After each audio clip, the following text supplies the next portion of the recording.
Rig लिख के आया ना तुम ट्विटर पे, आए हो ना तुम में से काफी लोग रिग लिख के आए ना ट्विटर पे।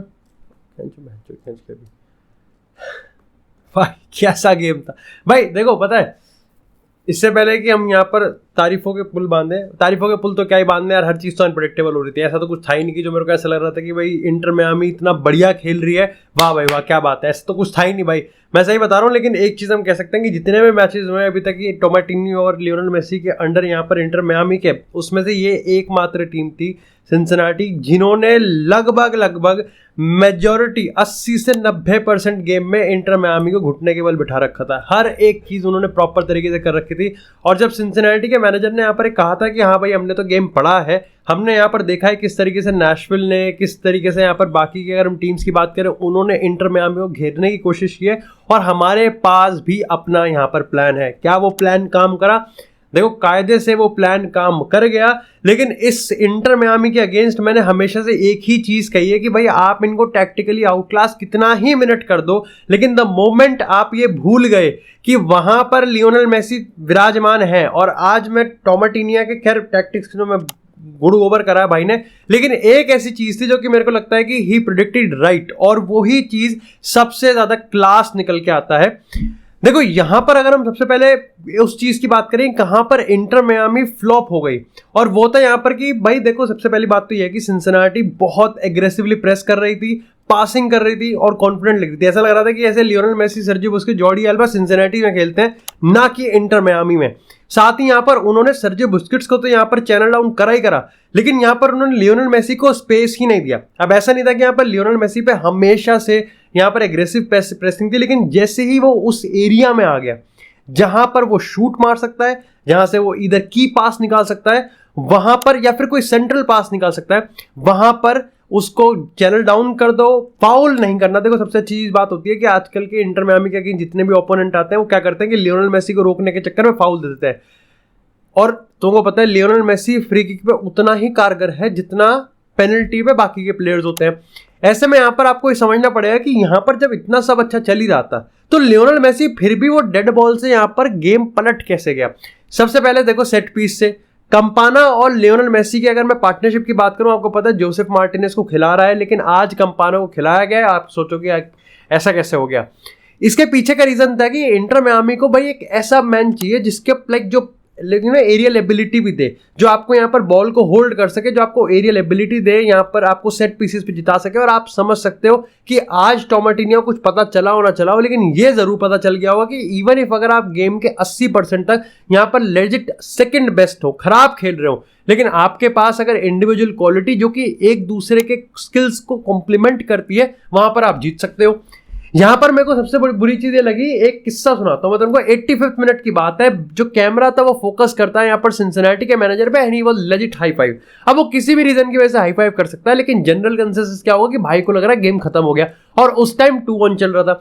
और मेरे बैक ऑफ द माइंड में ये चल रहा था कि भाई नहीं, अगर मैनेजर का ही बॉडी लैंग्वेज यहां पर गिर गया है, अगर मैनेजर का ही बॉडी लैंग्वेज यहां पर थोड़ा सा केयर फ्री हो चुका है, तो प्लेयर यहां पर दिक्कत है। और जो दूसरा गोल यहां पर लास्ट मिनट पे कंपाना ने हेडर मारा है, that was the prime example कि आपको क्या नहीं करना है। सबसे पहले अरे भाड़ में जाए भाई आपका सर्जियो बुस्केट्स का चैनल डाउन, भाड़ में जाए आपका प्रेस, भाड़ में जाए आपका यहाँ पर 1-2 टच, भाड़ में जाए यहाँ पर बाकी सारे के आपके टैक्टिक्स। जो पहली फोरमोस्ट टैक्टिक्स होनी चाहिए कि लियोनेल मेसी को आप भागने की जगह ही नहीं दे सकते। वो भाग जाएगा वो अलग बात है, लेकिन आप जगह नहीं दे सकते, आपको अपना काम करना है। वो निकल तो जाएगा, वो जैसे हो गया वो तो खैर बाकी की 8 टीमों ने भी कोशिश करी थी, लेकिन एटलीस्ट आप ये तो कह सकते हो कि हमने ट्राई करा था। उस पर्टिकुलर मोमेंट पे ट्राई नहीं हुआ था और आप पनिश हो गए। इसके बाद यहां पर एक्स्ट्रा टाइम में एक बार फिर से इंटर मियामी लीड लेती है और कमबैक वापस आता है कि अगेन ऑफ कोर्स सिंसिनाटी एक ऐसी टीम जिसने 80 से 85 मिनट तक इस गेम में डोमिनेट किया था, तो ऑफ कोर्स यहां पर जो उनका रिएक्शन था वो आया, और वो आता है यहां पर 112वें मिनट में, और वहीं पर ही उन्होंने इक्वलाइज करके यहां पर गेम को पेनल्टीज पे सेट किया था। पेनल्टीज पे गए, मतलब ठीक है, मतलब देखो लियोनेल मेसी तो पेनल्टी भाई ऐसे लेता है ऐसे वो मतलब उसको पता ही नहीं है, मतलब वो ऐसा लेता है अपने बेटे के साथ खेल रहा हो, जैसे अपने गार्डन में खेलता हो उसके लिए भाई। मतलब मेरे को ऐसा लगता है कि अर्जेंटीना के साथ ना वर्ल्ड कप जीतने के बाद जो पेनल्टी शूट आउट है, लियोनेल मेसी में वो प्रेशर है ही नहीं, अब है बचा ही नहीं, मतलब क्या ही है, कुछ बचा ही नहीं है। वो डर वर्क को सब खत्म हो चुका है, ढीठ बन चुका है लियोनेल मेसी प्रेशर के मामले में। कोई मतलब ही नहीं है, कोई प्रेस नहीं है, कोई फोर्स नहीं, कुछ नहीं कर सकते, आप नहीं दिमाग हिला सकते। खैर ये तो था भाई यहाँ पर मैच का, और अब यहाँ पर ये फाइनल में जा चुके हैं। शायद से 17 सितंबर को इसका फाइनल है। अगेन CBS गोलाजो पे अच्छा ब्रॉडकास्ट आ रहा था, तो मैं पर्टिकुलर काफी एंटरटेनिंग मेरे को यहाँ पर दिखा।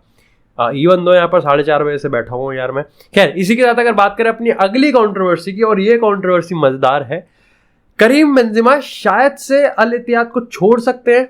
खैर, इससे पहले कि मैं तुमको यहाँ पर स्टोरी भूनता रहूं और तुमको यहाँ पर रूमर्स के उसमें घुमा दूं, मैं तुमको पहले ही क्लियर कट कर देता हूं। कल ही अल इत्तिहाद ने शाम को ये अपडेट दे दी, और अपडेट क्या उन्होंने टीज किया, Karim Benzema is always happy at Al Ittihad. देखो, मामला यहाँ पर थोड़ा सा घुमावटी है और थोड़ा सा वियर्ड है, पर्टिकुलरली सऊदी का जो पूरा डायनामिज्म है उसको समझते हुए ये स्टोरी निकल के आएगी, एज अ फैन गटकी नहीं जाती। लेकिन मामला यहाँ पर ये है कि हाल ही में तुमको पता है जोटा एक स्ट्राइकर इन्होंने खरीदा था जो कि 24 साल का था, उसके साथ करीम बेंजेमा की अच्छी पटती थी। मामला यहाँ पर ये निकल के आया कि भाई क्योंकि तुमको पता है कोटा है कि भाई एक set of number foreign nationals खेल सकते हैं, ऐसे में उन्होंने कहा कि भाई जोटा को अब कहीं निकालना पड़ेगा। इस चीज से करीम बेंजेमा काफी ज्यादा नाखुश थे, क्योंकि उनकी पर्सनल यहाँ पर बॉन्डिंग भी थी, और उन्होंने कहा कि यार ये तो स्पोर्ट्समैन स्पिरिट के खिलाफ है। हाँ, मतलब sportsman spirit in Saudi like ठीक है, ओके, हम उसमें नहीं जाएंगे। और इसी के साथ यहाँ पर जो दूसरा मामला था वो ये था कि जब भाई लीक्ड होती है सऊदी के लोकल न्यूज़पेपर से कि शायद से नुनो एस्पिरिटो सैंटो यहाँ पर करीम बेंजेमा को अपने प्ले स्टाइल, बहुत बड़ा शारापोवा है ना ये, अपने प्ले स्टाइल के मुताबिक नहीं मानता। आप सोच सकते हो कितना वियर्ड है। देखो, दो चीज वियर्ड है। पहली बात तो ये है कि Karim Benzema Ballon d'Or winner है। दूसरी चीज ये है कि नुनो एस्पिरिटो सैंटो है, नुनो एस्पिरिटो गार्जियोला नहीं है।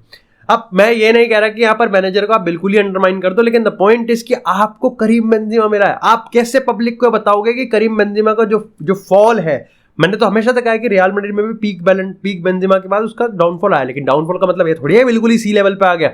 आप कैसे इस चीज को करोगे? और अगर आपको यहाँ पर करीम बेंजेमा नहीं, कौन चाहिए? नहीं, कौन चाहिए? क्रिस्टियानो मेसी चाहिए? Lionel Ronaldo? कौन चाहिए आपको? आप हमें बताएं, आपको कौन चाहिए? विजन चाहिए? वांडा चाहिए? क्या चाहिए? अगर आपको करीम बेंजेमा नहीं चाहिए तो आपको क्या चाहिए, ये बताओ मुझे। अब खैर, इसके बाद यहाँ पर एक कंफर्म होता हुआ दिख रहा था कि शायद से बेंजेमा अल इत्तिहाद को छोड़ सकता है, लेकिन ऐसा नहीं होने वाला। ऑफ कोर्स, क्यों ही होगा भाई, बिल्कुल भी नहीं हो सकता। करीम बेंजेमा एक स्टार प्लेयर है और एक बहुत बड़ा अट्रैक्शन मानती है सऊदी सरकार उस चीज को। अगर होगा तो कायदे से निकलेगा कौन? हाँ, बस जिसको तुम समझ गए वही निकलेगा। इसी के साथ बात करते हैं यहाँ पर अगेन थोड़ी सी यहाँ पर naughty mischievous and sexy lady on the floor भाव की।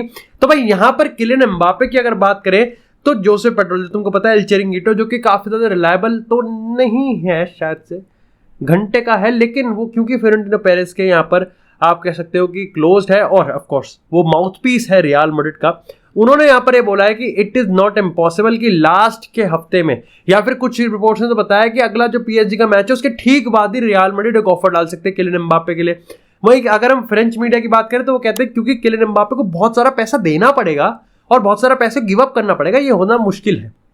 साथ ही काफी लोग ये बताते हैं कि शायद से रियल मैड्रिड में अभी ये समय चल रहा है कि भाई 2024 तक वो नहीं रुकेंगे, उनको 2023 ही चाहिए। एंड डिस्पाइट द फैक्ट कि वो 2 गेम में से 2 गेम जीत गए, लेकिन फिर भी उनको किलियन एम्बापे की जरूरत है।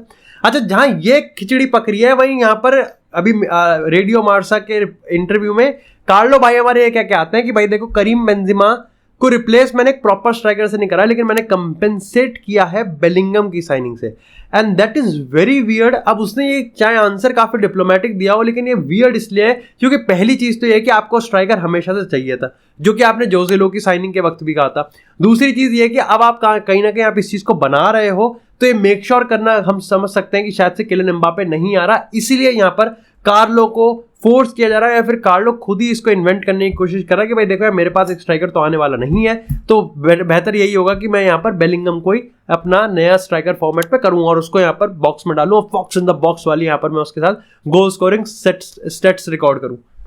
इसी के साथ यार बात करते हैं अपनी अगली अपडेट की, जो कि आती है यहाँ पर मैनचेस्टर यूनाइटेड से। तो क्या यहाँ पर ग्लेजर्स का पत्ता कट चुका है? देखो, खबर यहाँ पर ऐसी आई है कि कट गया है, ऐसी आती है खबर। आप जब ब्रेकिंग न्यूज आजकल आने लगे ना, तो वो हो गया है ऐसी आती है, होने वाला है, या फुटबॉल में बहुत पुरानी चीज हो गई है।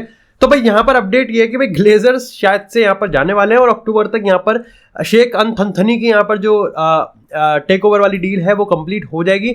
लेकिन बाद में जब इस पर क्लैरिफिकेशन वाली रिपोर्ट्स आती हैं, और बाद में जब लोग थोड़ा सा मिट्टी हटाते हैं, क्योंकि आज से लगभग 1-2 महीने पहले की बात है, तो देखते हैं कि भाई फूक मार के कि भाई क्या लेटेस्ट अपडेट है। और लेटेस्ट अपडेट ये है कि लेटेस्ट अपडेट कोई नहीं है। उन्होंने ये बताया है, आप कह सकते हो कि कायदे से नया माल आपको रिसाइकल करके ये दे दिया है कि भाई शायद से जो बताया गया था कि भाई क्योंकि ये डील अब हट चुकी है, ग्लेजर्स रुकने वाले हैं, तो यहाँ पर जो शेख अल थनथनी है वो अपना जो इंटरेस्ट है वो कूल ऑफ कर चुके हैं और वो इंटरेस्टेड नहीं है। लेकिन ऐसा नहीं है, जो 7 जून को 17 जून को टेबल पे ऑफर रखा हुआ था वही टेबल पे ऑफर अभी भी रखा हुआ है, कोई पैसे बढ़ाने की बात नहीं है। लेकिन जो सबसे बड़ा रोड ब्लॉक तब था वही रोड ब्लॉक आज है कि ग्लेजर्स पर्टिकुलरली यूनाइटेड को सेल करने के लिए अब जो आपसी मत है वो उनका किस तरीके से है, लाइक उन्होंने यहाँ पर कंफर्म है कि वो सेल कर रहे हैं या फिर कंफर्म है कि वो सेल नहीं कर रहे हैं, ये किसी को भी नहीं पता, उनको भी नहीं पता, खुद भी नहीं पता, शायद से लकी ड्रॉ तंबोला खेल के पता लगा है, पता नहीं। तो यहां पर मेरे को नहीं समझ में आ रहा कि ग्लेजर्स और पर्टिकुलरली लाइक मेरे को लगता है कि अभी के लिए मामला शांत हो जाना चाहिए। या तो ऐसा कर दो कि बिल्कुल ही 1-2 हफ्ते के अंदर हो, या फिर ऐसा करो कि यहां पर बाद में किया जाए, क्योंकि इस पॉइंट ऑफ टाइम पे मैनचेस्टर यूनाइटेड को अपने प्रीमियर लीग सीजन पे ध्यान देना है और टेन हैग के पास ऑलरेडी बहुत प्रॉब्लम है कि एक ये प्रॉब्लम पीछे से और आ जाए। इसी के साथ बात करते हैं यहाँ पर मैनचेस्टर सिटी की। तो भाई बर्नार्डो सिल्वा ने अपना कॉन्ट्रैक्ट रिन्यू कर दिया है 2026 तक, 2025 से 2026 तक है। लेकिन इंटरेस्टिंग पॉइंट यहाँ पर यह है कि भाई यहाँ पर 50 मिलियन का रिलीज क्लॉज देखा गया है। अब खैर मैंने जब बाद में कितनी ही रिपोर्ट्स, मैंने यहाँ पर 6-7 रिपोर्ट्स को जब साइट करने की कोशिश की तो सबने ये चीज तो मानी कि 50 मिलियन का रिलीज क्लॉज तो है, लेकिन किसी भी रिपोर्ट ने ये साइट नहीं किया कि वो 50 मिलियन का रिलीज क्लॉज कब एक्टिवेट होगा। क्योंकि वो 29 साल का है, 30 साल बर्नार्डो सिल्वा की करंट परफॉर्मेंस को देख के मेरे को नहीं लगता कि मैनचेस्टर सिटी 2024 में उसका ये वाला रिलीज क्लॉज एक्टिवेट करवाएगी। मेरे को ये लगता है कि 2025 में when he will be 31 years old, और शायद से सिटी मान के चल रही है कि 31 तक तो चलो हम इसको रिप्लेस कर ही देंगे, तो 50 मिलियन का रिलीज क्लॉज यहां पर रख देते हैं। और वही चीज यहां पर की गई है। कंसिडरिंग द फैक्ट कि भाई डी ब्रुयने की मैं बात करूं, हालैंड की मैं बात करूं, और अब मैं यहाँ पर बर्नार्डो सिल्वा की बात करूं भाई, और खुद मैं अगर गार्जुला की बात करूं तो 2026 और 2025 भाई ये वो 2 साल हैं जहाँ पर मैनचेस्टर सिटी एक बहुत बड़ा रेवोल्यूशन देखने वाली है। आई नो ये भी एक बहुत बड़ा रिबिल्ड हुआ है इस समर, लेकिन उस टाइम एक वो रिबिल्ड होने वाला है जो कि कहीं ना कहीं ओल्ड फेसेस, लाइक जैसे हम रियल मैड्रिड की बात करें तो बहुत स्मूथ गया रियल मैड्रिड का। मतलब रियल मैड्रिड के 2 ऐसे प्लेयर जाने वाले हैं, टोनी क्रूस और लूका मॉड्रिच, की मतलब हार्ट अटैक आ जाए देख के कि मतलब क्लब कहे कि हाय अब इनको कैसे रिप्लेस किया जाए, लेकिन ऑलरेडी वो रिप्लेस हो चुके हैं and that's a weird but an emotional fact. खैर इसी के साथ बात करते हैं फ्लैश न्यूज की। तो सबसे पहले तो भाई यहाँ पर मैनचेस्टर सिटी अब मैथ्यूस नूनेस की तरफ जा रही है, विच ये बताता है कि भाई देखो डेक्लन राइस से आप गए यहाँ पर सबसे पहले लाइक काइसीडो वगैरह पे आप यहाँ पर करने लगे, उसके बाद आप यहाँ पर लूकस पाकेता पे करने लगे, और फिर अब यहाँ पर आप आ गए हो मैथ्यूस नूनेस पे। तो हम कह सकते हैं कि भाई अभी तक इनको समझ में नहीं आ रहा है गुंडोगन का जो छेद है, अब मेरा मतलब कि गुंडोगन ने जो छेद